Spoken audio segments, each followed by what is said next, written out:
Bonjour à tous et bienvenue dans cette émission, cette 5e émission consacrée au pôle de compétitivité. Aujourd'hui, nous allons aborder le secteur du transport et de la logistique en accueillant Bernard Piette, directeur du pôle Logistics in Wallonia. Monsieur Piette, bonjour, merci de nous avoir rejoints. Je disais transport et logistique, c'est vrai que ce secteur n'est pas uniquement les gros camions et les avions cargo, hein, c'est clair. Non, en effet, c'est un peu plus complexe que cela. En fait, la logistique, c'est vraiment la discipline qui touche à l'acheminement des biens, de l'ensemble des biens, de leur point de production jusqu'à l'acheminement vers le client final. Donc c'est une discipline qui englobe véritablement des chaînes de transport de bout en bout. C'est aussi une activité qui s'est très fort complexifiée au cours de ces dernières années. Pour quelles raisons? C'est plus complexe maintenant qu'il y a 20 ans par exemple? Oui, il y a quelques éléments qui ont contribué à cela.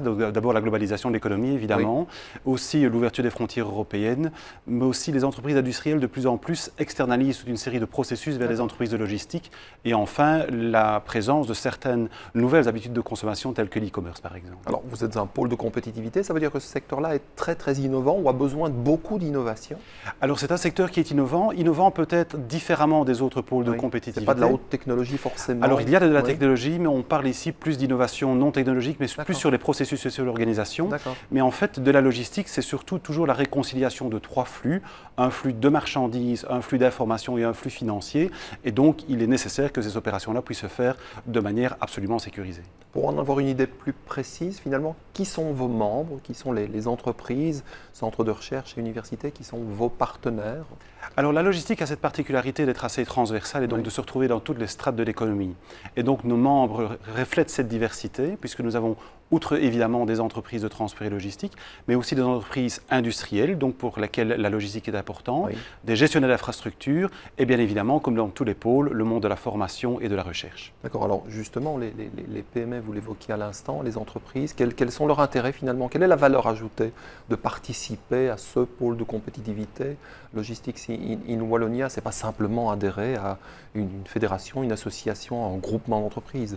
C'est comme les autres pôles, c'est très différent évidemment. C'est en effet plus que cela. Donc un pôle, c'est évidemment d'abord et avant tout un réseau d'acteurs, mais c'est un réseau d'acteurs qui se rencontrent afin non seulement donc de pouvoir échanger des idées, des expériences, mais aussi monter ensemble des projets collaboratifs. C'est vraiment la vocation des pôles, c'est de monter ensemble des projets qui ensuite pourront être donc labellisés par le gouvernement wallon. Alors là précisément, peut-être venir avec des éléments concrets. Quels sont les thèmes de recherche sur lesquels ces entreprises, centres de recherche, universités travaillent? Et j'imagine qu'il y a déjà des projets labellisés, comme on dit chez vous. Vous avez des exemples? Oui, bien sûr. Alors d'abord au niveau des thèmes.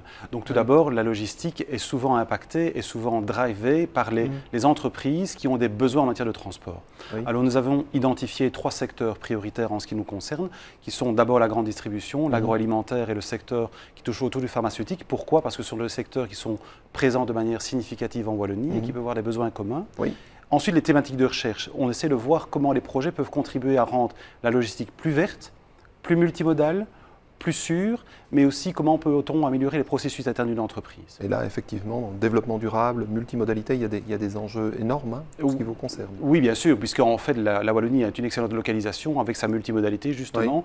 Mais donc, par exemple, à titre de projet, nous avons des projets qui, dans le domaine de la sécurité, par exemple, utilisent la radiofréquence, donc ce qu'on appelle le RFID, par exemple, pour lutter contre la contrefaçon.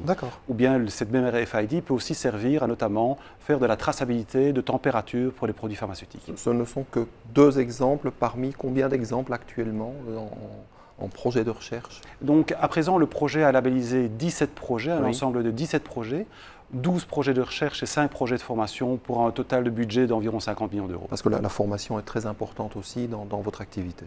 Oui, puisqu'en fait la logistique est un secteur qui étant diversifié, peut mettre à l'emploi beaucoup de personnes ayant des profils extrêmement différents, allant du col bleu et du col blanc, mais des formations parfois n'existent pas, et donc la dynamique des pôles de compétitivité peut mettre en place aussi des formations innovantes. Alors le 9 novembre prochain, dans une petite dizaine de jours, vous organisez un événement avec le 9e appel à projet, c'est ça? C'est bien le 9e? C'est bien cela. Donc le 9e appel à projet est lancé par le gouvernement wallon, et donc le 9 novembre, nous faisons un événement qui va inviter l'ensemble de notre réseau, tant les chercheurs que les entreprises à venir se rencontrer, les chercheurs qui vont montrer des expertises qu'ils peuvent appliquer dans le secteur du transport et de la logistique, et des entreprises qui vont venir montrer des projets en gestation ou déjà en préparation. Et le but, c'est que l'offre et la demande se rencontrent. Oui. Et notre rôle à nous, après, sera d'accompagner ces porteurs de projets pour faire en sorte que les projets puissent être finalement labellisés et donc financés par la région Wallonie. Donc c'est un moment important pour vous, évidemment? C'est un moment important puisque nous allons évidemment inviter l'ensemble de notre réseau et on compte sur un minimum de 150 participants. Alors, pour avoir plus d'informations, qu'est-ce qu'on fait? Je suis une PME, je suis intéressé par ce secteur, même si, a priori, je n'en fais pas partie. Je fais quoi? Ben, sur votre site, j'imagine? Oui, bien sûr, c'est évidemment le plus simple. Toutes les informations s'y trouvent, donc sur notre site internet logisticsinwallonia.be, et là, on peut y trouver toutes les informations nécessaires. Donc, rendez-vous le 9 novembre, c'est ça? Le 9 novembre, c'est bien cela. Bernard Piette, merci pour ces explications. Merci à vous de nous avoir suivis. Je vous retrouve très bientôt pour un nouveau et dernier numéro consacré au pôle de compétitivité.